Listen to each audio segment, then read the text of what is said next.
Hi, my name is Tom, and I was recently transplanted from Philadelphia to Seattle. It's the beginning of August, and that means preseason football is here. The Eagles just lost the opener last night.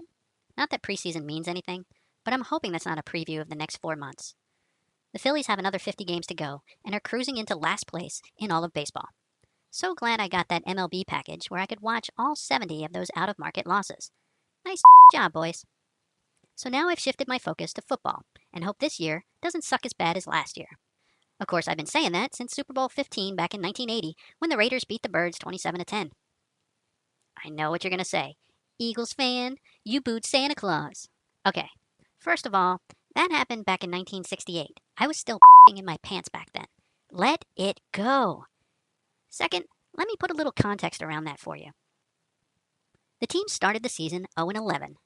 That meant that they would get first pick in the draft. That meant that they would get O.J. Simpson.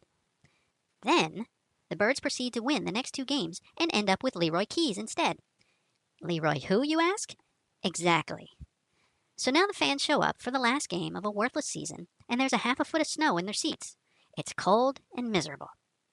They're getting beat by the Vikings, and halftime usually features a Christmas pageant with Santa Claus.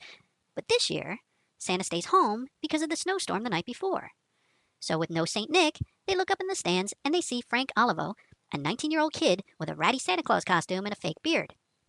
Somehow, they convince Frank to get out on the field and fill in. Well, this was the last straw. Not only did the fans have to suffer a lousy team, now they had a lousy Santa to boot, pun intended. Some fans started pelting poor Frank with snowballs from their seats. Frank went up to one of those guys that he saw throwing a snowball and yelled, "Yo, you're getting coal in your stocking this year."